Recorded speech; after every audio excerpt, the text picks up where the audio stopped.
नमस्कार दोस्तों, स्वागत है आप सभी को आपके अपने यूट्यूब चैनल पे। और आज की वीडियो में हम बात करने वाले हैं सेल के बारे में। और ये सेल का जो वीडियो है ये 5वां वीडियो होगा।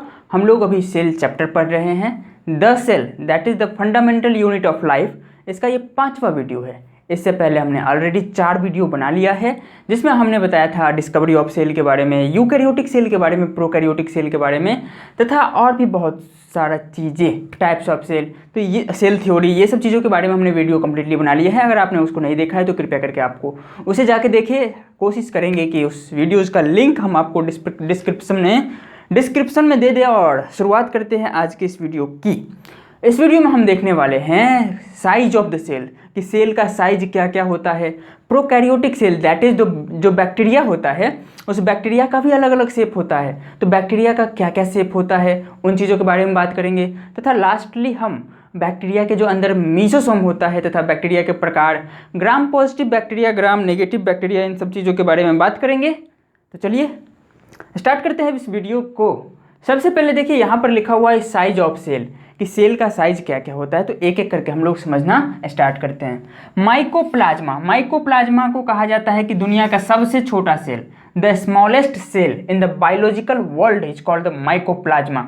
माइकोप्लाज्मा का साइज होता है 0.3 micrometre, that is 0.3 micrometre only. Micrometre का मतलब होता है, जैसे माइक्रोमीटर, ये माइक्रोमीटर है, इसका मतलब होता है 10 के पावर माइनस में 6 मीटर। जैसे 1 मीटर होता है ना, इतना बड़ा जो भी होता है, तो ये 10 के पावर माइनस में 6 है। मतलब 1 का 1 मिलियन भाग काटेंगे तो उतना छोटा हो जाएगा। तो ये होता है माइक्रोमीटर का मतलब, ध्यान रखिएगा। बैक्टीरिया के हम लोग साइज को मेजर करते हैं माइक्रोमीटर में। आगे बात करते हैं कि जो नॉर्मल, देखिए माइकोप्लाज्मा भी एक तरह का बैक्टीरिया ही होता है। एक और चीज़, इसमें सेल वॉल नहीं होता है, ध्यान रखिएगा, लिख लीजिए इस चीज़ को। Mycoplasma does not possess the cell wall. आगे बात करते हैं कि बैक्टीरिया जो है, ये वाला जो नॉर्मल बैक्टीरिया की बात करते हैं, वो 3 से 5 माइक्रोमीटर तक होता है। हम लोगों के बॉडी में जो आरबीसी होता है उसका डायमीटर 7 माइक्रोमीटर होता है। आरबीसी का जो शेप होता है ना, बाइकॉनकेव होता है। बाइकॉनकेव, इसका मतलब ये ऐसा होगा, और इसका जो डायमीटर है ये वाला, ये 7 माइक्रोमीटर होता है। ध्यान रखिएगा इस चीज़ को। ये चीज़ समझ में आ गया है। अब इसका जो देखिए, ये फ्रंट व्यू है, फ्रंट व्यू सामने से देखेंगे, तो साइड से ले जाके देखेंगे तो साइड से हमें कुछ ऐसा दिखेगा, है ना। ये बाइकॉनकेव है, ये बाइकॉनकेव है, ठीक ना। तो हम लोगों के आरबीसी ऐसा शेप का होता है। बात करते हैं आगे नर्व सेल की। नर्व सेल लॉन्गेस्ट सेल होता है, सबसे लंबी सेल नर्व सेल होता है, जो कुछ मीटर्स तक भी हो सकता है। ध्यान रखिएगा, ये लॉन्गेस्ट सेल नर्व सेल को कहा जाता है हर ऑर्गेनिज्म में। ऑस्ट्रिच का जो अंडा होता है ना, ऑस्ट्रिच एग की बात करेंगे तो वो लार्जेस्ट सेल होता है, सबसे बड़ा सेल ऑस्ट्रिच का अंडा। एक ऑस्ट्रिच का अंडा उतना बड़ा होता है जिससे 12 आदमियों का ऑमलेट बनाया जा सकता है और भर भर पेट खाया जा सकता है। तो ध्यान रखिएगा, लार्जेस्ट सेल ऑस्ट्रिच का अंडा।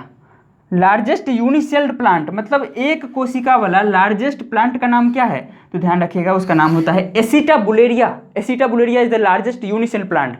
तो हमने इतना चीज़ को समझ लिया है, अब हम इसको मिटाने जा रहे हैं। और इसके बाद हम लोग जो स्टडी करेंगे वो होगा शेप ऑफ द सेल। कृपया करके इसका स्क्रीनशॉट जल्दी से जल्दी खटाक खटाक लीजिए। हो गया? चलिए, हो गया ना, ठीक है।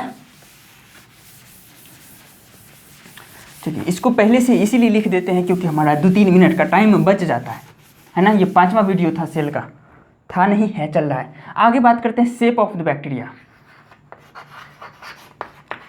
शेप्स ऑफ बैक्टीरिया, अभी प्रोकैरियोटिक सेल पढ़ रहे हैं, कंफ्यूज नहीं करिएगा। अभी प्रोकैरियोटिक सेल पढ़ रहे हैं, और प्रोकैरियोटिक सेल का एक वीडियो आ चुका है, वो कृपया करके इससे जस्ट पिछला वीडियो है, चैनल पे जाइएगा, सब कुछ मिल जाएगा। चैनल का नाम क्या है? बायो कृष्णा, जो भी है ना। इसको हैश लगा के सर्च कीजिएगा ना, बिना स्पेस का, तो आपको आ जाएगा, ठीक ना। बात कर लेते हैं हम लोग शेप ऑफ द बैक्टीरिया। सबसे पहला शेप आता है कोकस। सर कोकोनेट तो सुने हैं लेकिन कोकस नहीं सुने हैं। कोकस एक बैक्टीरिया का शेप है। जो भी बैक्टीरिया का शेप स्फेरिकल होगा, है ना, स्फेयर के जैसा, गेंद के जैसा, फुटबॉल के जैसा, तो उसे हम लोग कोकस कहेंगे, है ना। सिंगल है तो मोनोकोकस, और कोई बैक्टीरिया का शेप ऐसा है ना, तो इसका नाम हो जाएगा डिप्लोकोकस, क्योंकि 2 है। डिप्लो, DIPLO, है ना। कोई कोई बैक्टीरिया ऐसा होता है ना, ऐसे जुड़ते गया, है ना, तो इसे कहेंगे स्ट्रेप्टोकोकस, है ना। कुछ बैक्टीरिया ऐसा होता है अंगूर के गुच्छे के समान बन जाता है, तो उस सबको हम स्ट्रेप्टोकोकस कहते हैं, 2 से ज़्यादा होता है तो। चलिए 1 नंबर कोकस समझ में आ गया, इसका मतलब कैसा होगा, स्फेरिकल। बहुत बढ़िया। 2 पे आते हैं, 2 पे होता है बैसिलस। बैसिलस कैसा होता है, ऐसा होता है ना, रॉड लाइक। ये बैक्टीरिया बना रहे हैं, ये रॉड लाइक है, तो वैसा बैक्टीरिया जो रॉड के जैसा दिखेगा उसे बैसिलस कहेंगे। आप लोग तो दही खाते हैं, है ना, दूध से ज़्यादा बेहतर दही होता है, तो दही में बैक्टीरिया पाया जाता है, उसका नाम होता है लैक्टोबैसिलस। लैक्टोबैसिलस, बैसिलस लगाया ना तो ध्यान रखिएगा वो बैक्टीरिया रॉड के शेप का होगा। ये देखिए, अगर ये बैक्टीरिया है तो इसका नाम रखेंगे, क्या नाम रखें, चौकोबैसिलस, क्योंकि चौक है, ऐसी बात नहीं है ना, बैसिलस रखा जाएगा, मतलब रॉड के समान होगा, इस चौक के समान होगा। तो समझ में आ गया है, ठीक है, आगे बढ़े।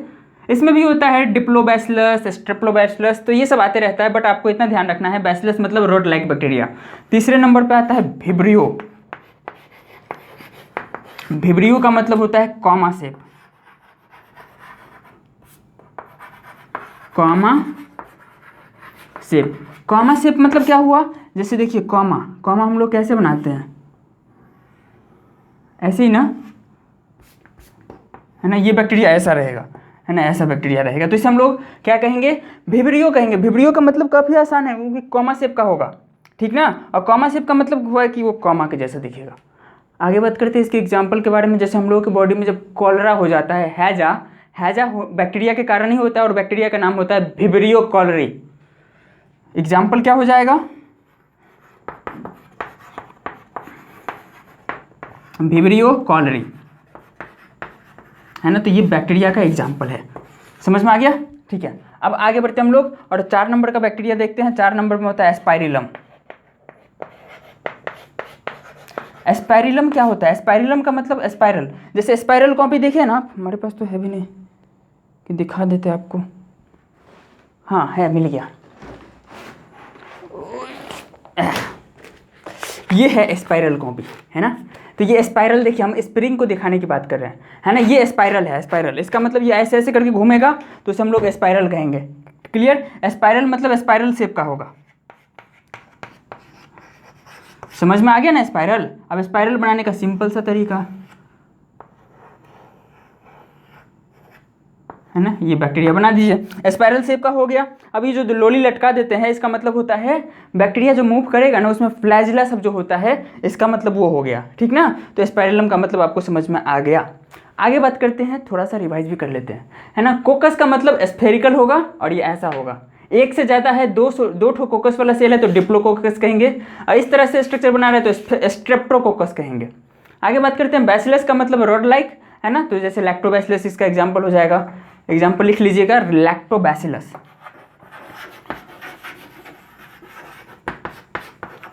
है ना। बैक्टीरिया की जगत में और भी ऐसा ऐसा बैक्टीरिया पाया जाता है, बट हमको ज़्यादा नहीं पढ़ना है, ठीक ना, हम अपने लिमिट को समझते हैं। चलिए आगे बात करते हैं।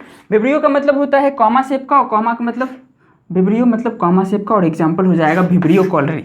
आगे बात करते हैं स्पाइरलम के बारे में। स्पाइरलम स्पाइरल शेप का होता है, तथा क्या, सिंपल है, स्पाइरल शेप का होगा। हो गया, मिटा दे, आगे बढ़ा जाए।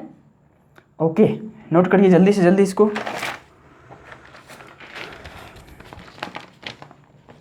Mycoplasma, spirillum, PPLO. चलिए एक और चीज़ के बारे में बात कर लेते हैं थोड़ा सा। मिटा लिए, लिख लिए है ना आप लोग, ओके जल्दी से लिखिए। हो गया,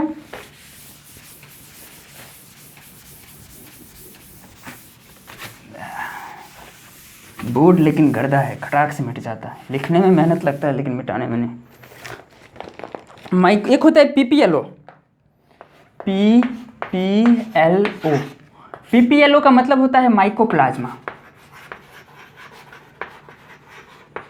है ना। इसका फुल फॉर्म पढ़िए, प्ल्यूरो न्यूमोनिया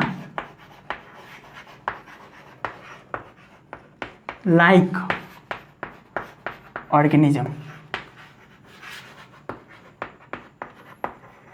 ठीक ना। तो प्लूरोनोमिनिया लाइक ऑर्गेनिज्म जैसे माइकोप्लाज्मा सबसे स्मॉलेस्ट सेल में आएगा। MLO molecule like organism, molecule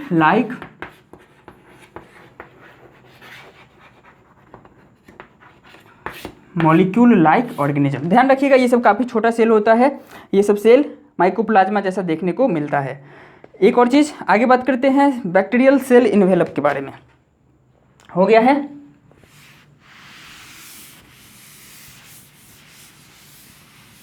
अब हम बात करेंगे बैक्टीरियल सेल इन्वेलप।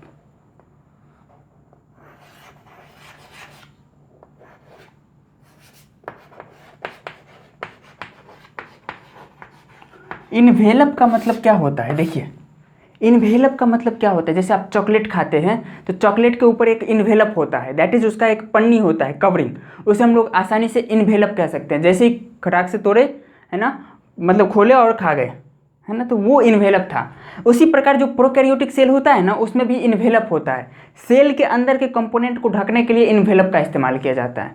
तो आज हम लोग पढ़ने वाले हैं सेल इन्वेलप के बारे में। तो देखिए हम लोग एक छोटा सा बैक्टीरिया बना लेते हैं, और बैक्टीरिया के स्ट्रक्चर को हमने पहले तो पढ़ चुका है ना, इसीलिए आज एक छोटा सा स्ट्रक्चर बनाएंगे और उसी को हम लोग समझने की कोशिश करेंगे। तो ये होता है बैक्टीरिया का सेल इन्वेलप में 3 चीज़ें। पहला नंबर पे आता है ग्लाइकोकैलिक्स,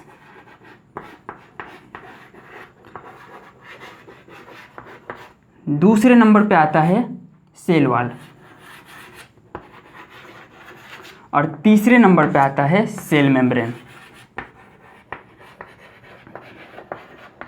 समझ में आ रहा है ना बाबू? देखिए अगर आपको कोई दिक्कत आती है, समझने में समस्या आती है, तो जो प्रॉब्लम होगा आप लोग हमसे कमेंट में पूछ सकते हैं। आप लोग कमेंट में पूछेंगे तो हम उसका आंसर ज़रूर करेंगे। आप कोशिश करेंगे कि आंसर करने की, है ना। और ज़्यादा प्रॉब्लम होगा तो उस प्रॉब्लम पे हम वीडियोज़ भी बना देंगे, इसीलिए ध्यान से समझिएगा। देखिए बैक्टीरिया का ये सेल मेम्ब्रेन है ना, बैक्टीरिया का जो ये सेल मेम्ब्रेन है, इसके ऊपर होता है सेल वॉल और सबसे ऊपर होता है ग्लाइकोकैलिक्स। ध्यान रखिएगा ये तीनों है ना, काफ़ी महत्वपूर्ण होता है।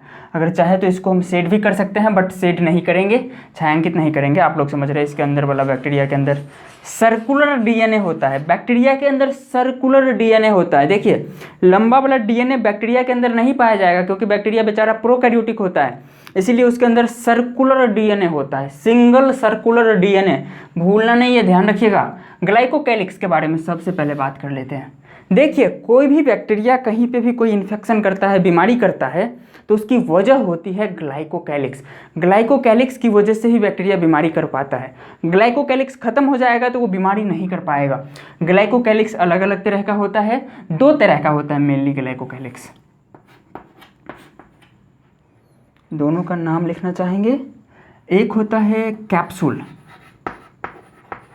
पिछला वीडियो में हमने इसको डायरेक्ट कैप्सूल लिख दिया था, इसीलिए आप लोग ध्यान से अंतर समझ लीजिएगा। दूसरा होता है स्लाइम लेयर, ठीक ना। कैप्सूल का मतलब क्या होता है उसको समझिए। देखिए आउटर लेयर को हम लोग क्या कहेंगे, इस लेयर को हम लोग क्या कहेंगे, सिंपल ग्लाइकोकैलिक्स कहेंगे। कहीं कहीं पे क्या होता है, ये काफ़ी टफ रूप में होता है। टफ मतलब काफ़ी हार्ड होता है। ये जो कैप्सूल है ना, कहीं कहीं पे काफ़ी हार्ड होता है। तो जहाँ पे भी हार्ड होता है, हार्ड होने के पीछे कारण होता है, सब बताएंगे, ध्यान से समझिए। हार्ड होने का मतलब काफ़ी बैक्टीरिया को बचा के रखना है, काफ़ी हीट है बाहर या काफ़ी ज़्यादा टेम्परेचर है, तो उस कंडीशन में बैक्टीरिया को बचाना होगा, तो काफ़ी हार्ड स्ट्रक्चर बन जाता है, उसे हम लोग कैप्सूल कहते हैं। कहीं कहीं पे ये काफ़ी स्मूथ होता है, काफ़ी स्मूथ हो गया, लचीला हो जाता है, तो उसे हम लोग स्लाइम लेयर कहते हैं, है ना। तो ग्लाइकोकैलिक्स का ये काम होता है, बीमारी कॉज करना, सिंपल समझिए। दूसरा नंबर पे होता है बैक्टीरिया में सेल वॉल। बैक्टीरिया का सेल वॉल एक केमिकल से मिलकर बना रहता है, उस केमिकल का नाम होता है पेप्टिडोग्लाइकॉन। क्या नाम होता है, पेप्टिडोग्लाइकॉन। ध्यान रखिएगा, बैक्टीरिया का सेल वॉल जिस चीज़ से बना रहेगा उसे कहेंगे पेप्टिडो, PEPTIDOGLYCON। बैक्टीरिया का सेल वॉल पेप्टिडोग्लाइकॉन से बना रहता है, तथा बैक्टीरिया का सेल मेम्ब्रेन लिपिड प्रोटीन से बना रहता है। कोई भी सेल मेम्ब्रेन हो, लिपिड और प्रोटीन से ही बनेगा, बैक्टीरिया का कोई हीरो नहीं है। लिपिड मतलब फैट और प्रोटीन, समझ में आ गया है? तो हमने कोशिश किया काफ़ी अच्छे से समझाने की, ठीक ना।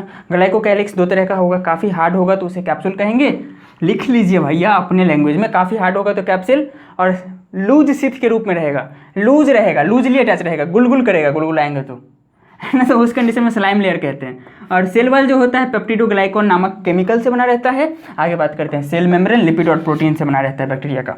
अब हम कुछ आगे बढ़ना चाहेंगे और आगे बढ़ने के क्रम में, है ना, कुछ अलग चीज़ों के बारे में स्टडी करते हैं। अब देखिए यहाँ पे बैक्टीरिया का जो सेल मेम्ब्रेन होता है ना, उसमें एक एक्सटेंशन होता है अंदर की ओर, है ना, इसे कहा जाता है मीसोसोम। क्या कहेंगे इसको? मीसोसोम।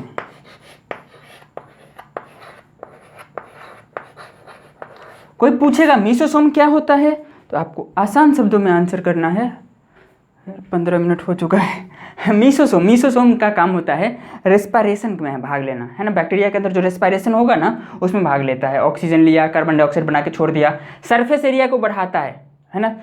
शॉर्ट में बता देते हैं, ध्यान से सुनिएगा। ये सरफेस एरिया को बढ़ा देगा। दूसरा चीज़, इसका मेन काम है रेस्पिरेशन करना, तथा तीसरा चीज़ होता है डीएनए रिप्लिकेशन में हेल्प करना। इसका और काम होता है हेल्प इन डीएनए रिप्लिकेशन, तथा मेनली क्या कहते हो, ओके सेल वॉल फॉर्मेशन में हेल्प करेगा। पहला काम होता है इसका सेल वॉल फॉर्मेशन में हेल्प करना। दूसरा काम होता है डीएनए रेप्लिकेशन में हेल्प करना। तीसरा काम होता है रेस्पिरेशन, सांस लेने में मदद करना बैक्टीरिया को। चौथा काम होता है सेक्रेशन करना, ये कुछ केमिकल का भी सेक्रेशन करता है, जैसे बॉडी बैक्टीरिया के अंदर जो वेस्ट मटेरियल बन गया उसको सेक्रेट करके बाहर कर देगा। अगला काम होता है इसका सरफेस एरिया बढ़ा देना। जैसे ही ये ऐसे टेढ़ा हो जाएगा तो सरफेस एरिया ऑलरेडी बढ़ जाएगा ऑटोमेटिकली। कुछ बैक्टीरिया तो ऐसे होते हैं जैसे ब्लू ग्रीन अलगी, है ना, जैसे blue green algae, cell envelope, ये सब था। तो ब्लू ग्रीन अलगी के अंदर, चलिए लिख लीजिए इसको,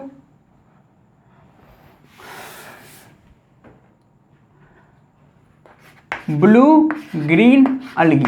ब्लू ग्रीन अलगी के अंदर जो सेल इन्वेलप होता है, इन्वेलप की बात नहीं करते, मीसोसोम, मतलब सेल मेम्ब्रेन अंदर की ओर जो निकला हुआ रहता है। मीसोसोम के अलावा एक्सटेंशन जो रहेगा सेल मेम्ब्रेन का, उसे क्रोमैटोफोर कहेंगे। क्या कहेंगे? क्रोमैटोफोर,